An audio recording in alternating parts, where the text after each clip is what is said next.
Buenos días, mi compañero y yo vamos a hablar sobre el país de Irán, más específicamente la Revolución Islámica iraní y la guerra entre Irán e Irak.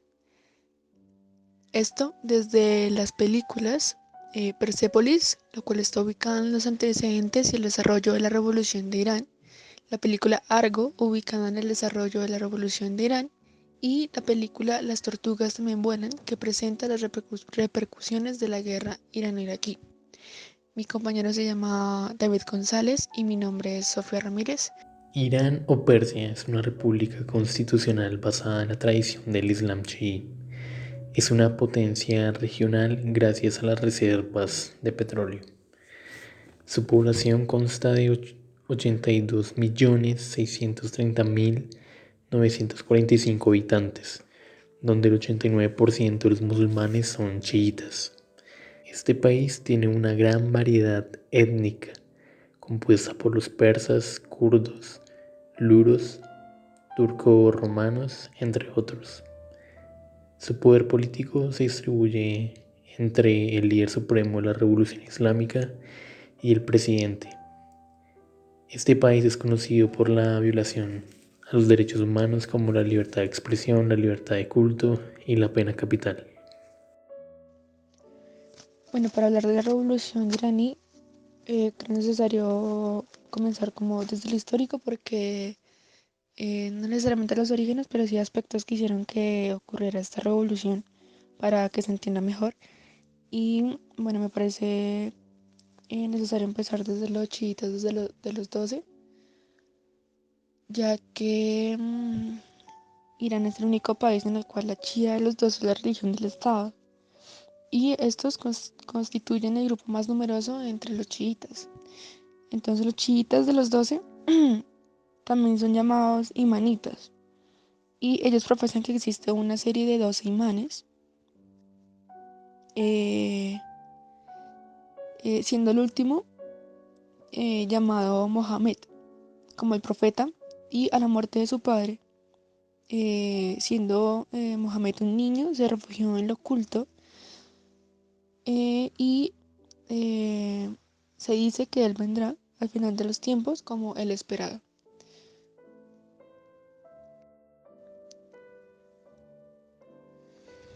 Para los seguidores de los 12 es muy importante la concepción de mártir, en el sentido que para ellos todos los imanes son mártires.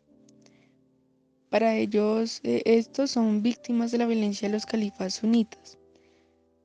Los 12 hablan de los 14 infalibles y los cuales son pues los 12 imanes y Mahoma y su hija Fátima.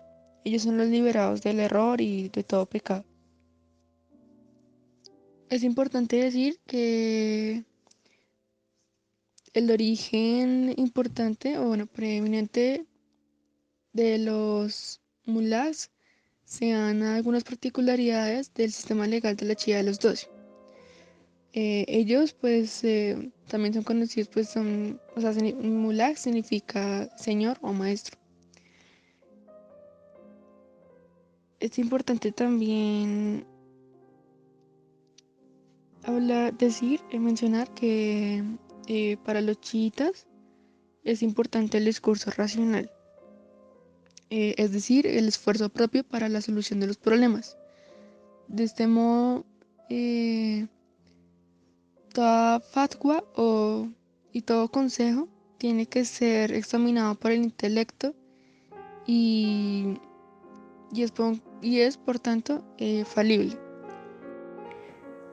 El sunismo es una de las dos grandes ramas del Islam que actualmente comprende el 85% de la población musulmana.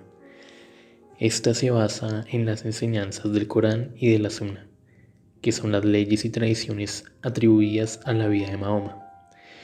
Esta corriente se conoce como la más espiritual, puesto que rechaza el racionalismo excesivo y a su vez dicta que el sucesor del profeta debe ser la tribu de Mahoma, la cual se llama Quraysh. Al contrario de lo que dice la tradición chiita, que el sucesor del profeta viene del linaje del profeta. Su origen se remonta al momento en donde el gobernador de Siria y miembro del clan omeya Muawiyah se enfrentó al califa Ali por el liderazgo del Islam. Muawiyah era hijo de Abu Sufyan y sobrino del tercer califa Uthman.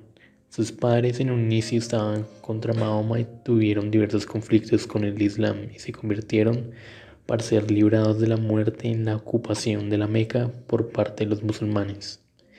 Cuando fue asesinado el tercer califa, Muawiyah decidió arremeter contra Ali con el pretexto de ser indiferente.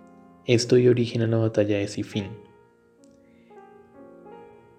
El conflicto entre las dos grandes corrientes del Islam surge en la noción de liderazgo de la religión.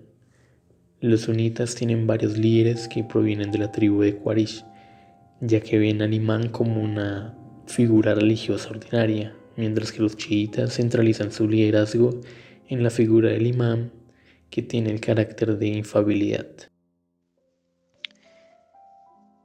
En el 1501 apenas tomaron el poder los soberanos safávidas en Persia. El Shah Ismail declaró la doctrina de los 12 y la escuela jurídica Jafarí como religión oficial del Estado. Entonces empezó el auge de los mulá, pero estando en un control importante estatal.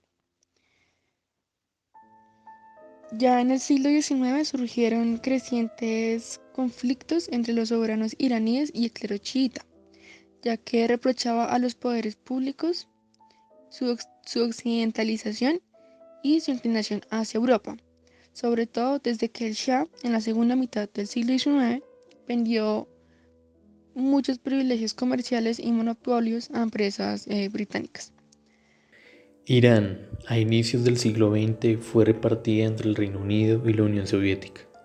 Luego, en 1914, al estallar la Primera Guerra Mundial, desde el territorio iraní, los rusos y los británicos atacaron al Imperio Turco Otomano y tiempo más tarde, desde territorio iraní, el Reino Unido atacó la Revolución Rusa, donde ejerció su dominio político e ideológico. En el año 1919, el emperador Ahmad Shah Qajar cedió el petróleo iraní al Reino Unido por medio de un acuerdo con Jorge V. En plena Segunda Guerra Mundial, Estados Unidos y el Reino Unido invadieron Irán para apoyar con suministros a Rusia, que estaba bajo ataque alemán. Frente a la invasión, el Shah Reza Pahlavi le cede el puesto a su hijo Mohammad Reza Pahlavi. Las políticas de ambos gobiernos pusieron en riesgo las costumbres del Islam, pero sobre todo el régimen de Reza Pahlavi fue más represivo, ya que prohibió hasta el uso de la vestimenta tradicional islámica. Durante su gobierno se masacró a una multitud que se opuso a las políticas represivas del Shah en el santuario del imán Reza en Mashhad. Los desórdenes fueron ya más comunes desde la votación por una constitución en el país en el 1906 y la oposición de los mulaj no empezó ya hasta el trono de Reza Shah, el cual funda la dinastía Pahlavi. Este señor era admirador de las reformas de Ataturk y se propuso secularizar ampliamente todo el país. Entonces arrebató a los mulaj la administración de la justicia, así como la enseñanza y las escuelas, y con medidas autoritarias restringió su influencia en asuntos religiosos. Ya bajo el reinado de su hijo Reza Pahlavi, se alcanzó una pacificación, pero Ya como en los años 60 comenzaron conflictos graves. Esto a los intentos, pues ocasionados por los intentos de una reforma occidentalista promovidos por el Shah, y esto se le llamó la Revolución Blanca. Bueno, ya con la Revolución Blanca, el Shah abogaba por una modernización de Irán. Entonces, decía que esto traería beneficios de productores, participación de asalariados, beneficiando a las empresas. em, Quería mejorar el sistema educativo. em, Quería hacer una reforma agraria para mejorar las condiciones de los campesinos y redistribuir tierras, pero pues esto se encontró con la oposición de terratenientes y el clero. Asimismo, em, sus objetivos sociales de un principio fueron abandonados pues, por la productividad y el beneficio económico, y pues a su vez esto em, también iba a la mano con la pretensión de occidentalizar el país, y pues esto chocaba mucho con em, los sectores tradicionales del país. Em, por otro lado, pues contribuyó al progreso económico y tecnológico de Irán, pero las fallas en la reforma agraria, la falta parcial de reformas democráticas, una modernización demasiado rápida, un sistema corrupto y represivo, y, y todo esto abogando por los intereses occidentales, creó un antagonismo entre, entre el clero y los terratenientes, y esto llevó al derrocamiento del Shah y a que se diera la revolución iraní. Finalmente, pues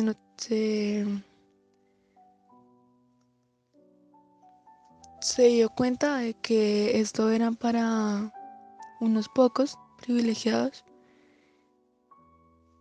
Crecía una insatisfacción económica y social en todo el país por la desigualdad y corrupción que generó eh, la riqueza petrolera y otras situaciones. Entonces se dio una frustración cultural que dio cuenta de que esta occidentalización era más en beneficio, como ya dije, las minorías eh, pues privilegiadas, y los demás pues estaban siendo sometidos por intereses norteamericanos. Así fue que se dio como esta serie de inconformidades, y se crea la revolución iraní. Ruhollah Khomeini nació el 24 de diciembre de 1902 en Khomeini, Irán, en medio de una familia que decía ser descendiente de Mahoma. Su padre y sus abuelos ocuparon el cargo de ayatolá, que es uno de los puestos más altos en el clero chiita. Para este puesto se requiere conocimiento amplio en las ciencias islámicas como la Sharia, que es la ley islámica, y la fiqh, que es la jurisprudencia.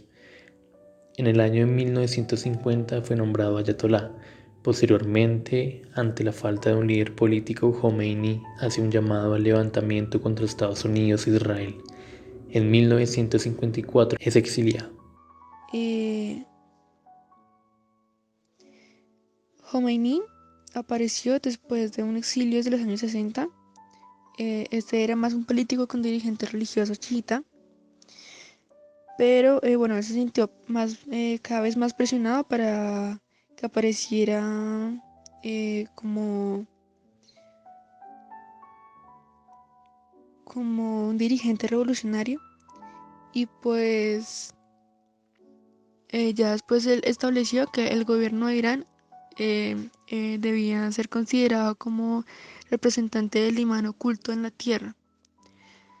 Esto que en el artículo quinto de la Constitución, eh, siendo añadido que Alá puede retrasar el regreso de Mahdi, o Mahdi, no sé.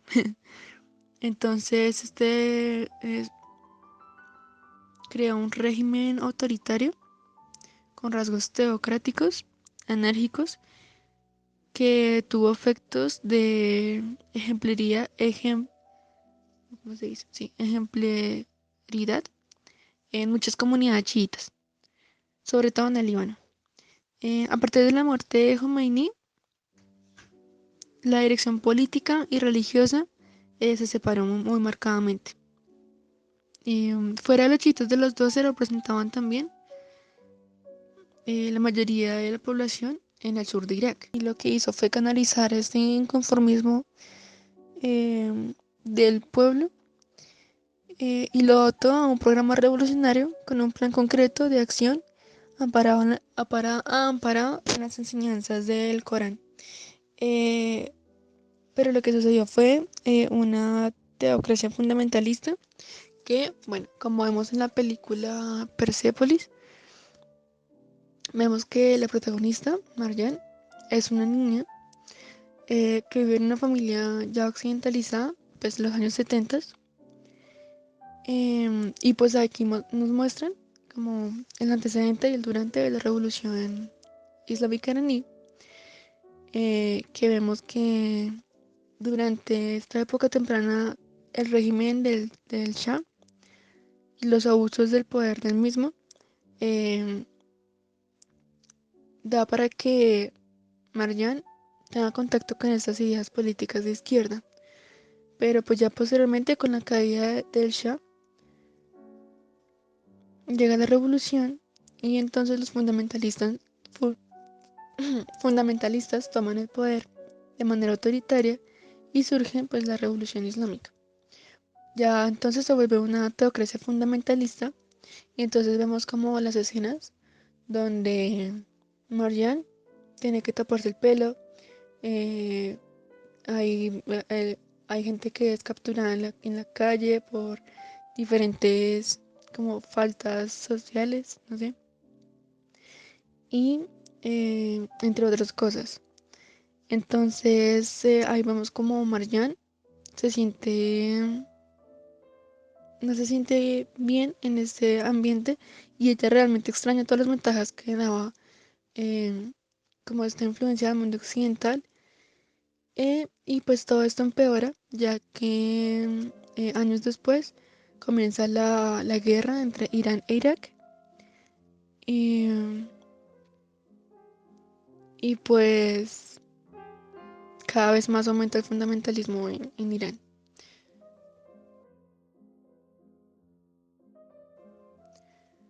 Bueno, ya hablando de la guerra entre Irán e Irak, básicamente y muy generalmente, las causas de esta guerra fueron más bien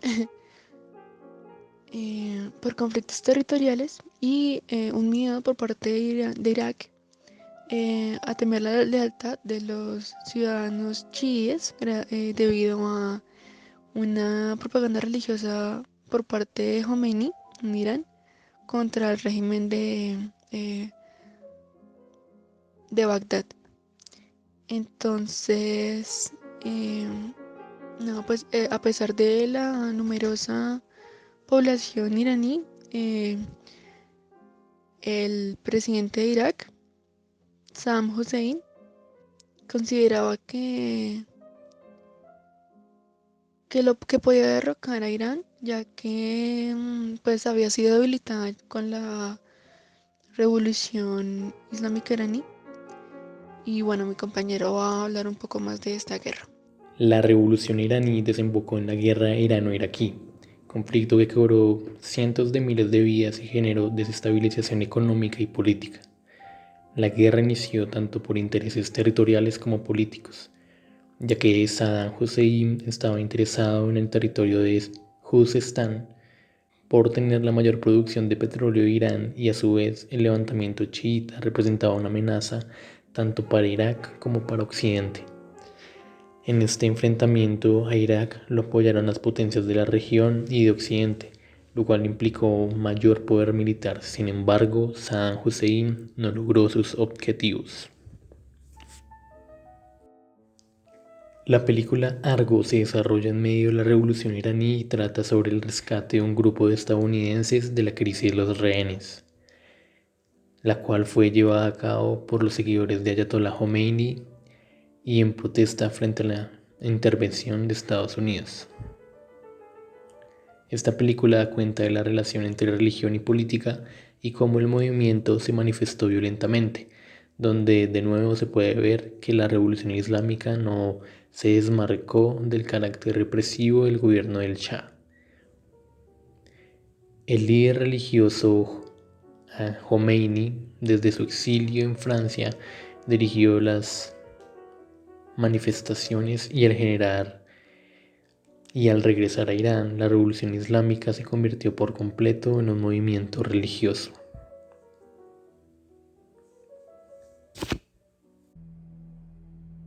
Este es el Imperio Persa, hoy conocido como Irán. Durante 2500 años, esa tierra fue gobernada por una serie de reyes conocidos como shahs. En 1950, el pueblo de Irán eligió a Mohammad Mossadegh, un demócrata secular, como primer ministro.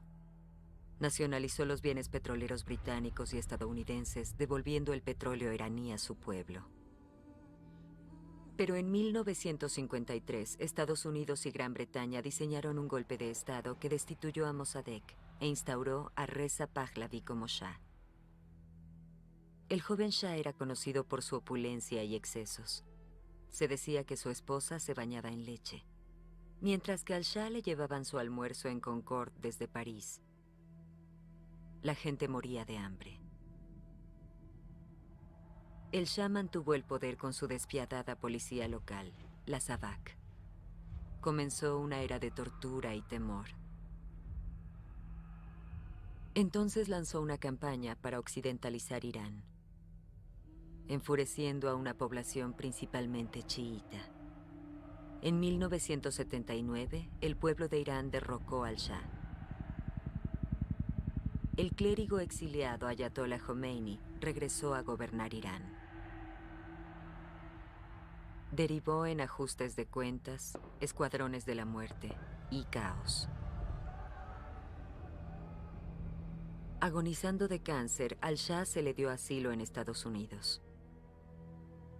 El pueblo iraní tomó las calles afuera de la embajada estadounidense, exigiendo que el Shah fuera extraditado, juzgado y ahorcado. Los kurdos son un pueblo indoeuropeo de tradición sunita. Su territorio está repartido mayormente entre Turquía, Irak, Irán y Siria. Esta problemática se origina en el Tratado de Lausana del año 1923, donde se definieron las fronteras de Turquía. A lo largo de su historia han surgido movimientos independentistas que han sido reprimidos. Por ejemplo, en el año 1979 el pueblo kurdo se levantó contra el régimen establecido a partir de la revolución iraní, por lo que Irán declaró la guerra santa contra los kurdos. Posteriormente, la guerra entre Irak e Irán afectó al pueblo kurdo en relación con su territorio y su identidad. En el inicio de la guerra, Saddam Hussein intentó hacer una alianza con los kurdos, pero para 1985, ante el rechazo de apoyar la guerra contra Irán, Saddam Hussein inicia la operación Al-Anfal, que consistió en el genocidio de comunidades minoritarias, entre las que se encontraban los kurdos. Esta problemática se manifiesta en la película kurda Las Tortugas también vuelan, que se desarrolla durante los últimos días del régimen de Saddam Hussein en el Kurdistán iraquí. Sus protagonistas son niños refugiados que luchan por obtener dinero a través de la recolección y venta clandestina de minas antipersona. La película muestra el rastro de la guerra en los cuerpos y en la salud mental y psicológica de los personajes. A lo largo de la película, los personajes intentan estar al tanto de la invasión de Irak por parte de Estados Unidos. Esto da cuenta del apoyo de un sector del pueblo kurdo a Estados Unidos para buscar derrocar a Saddam Hussein, en vista de que era la única posibilidad de librarse del régimen. La revolución iraní fue una decepción porque no significó mejores condiciones para la totalidad de la población musulmana. Acogió el carácter represivo que inicialmente rechazaba, por lo que no representó una ruptura frente al modelo del Shah Reza Pahlaví. Fue un intento fallido de generar mejores condiciones para la comunidad musulmana.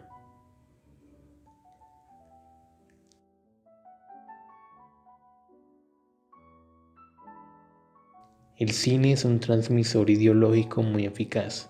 Esto llevado a que hoy en día se pretenda darle un uso propagandístico. El ejemplo más evidente son las películas de Hollywood en donde, en cierta manera, la política del buen vecino se manifiesta. Además, este constructo se sostiene por medio de la estigmatización del otro. Específicamente, las películas sobre terrorismo se basan en estereotipos sobre la población musulmana.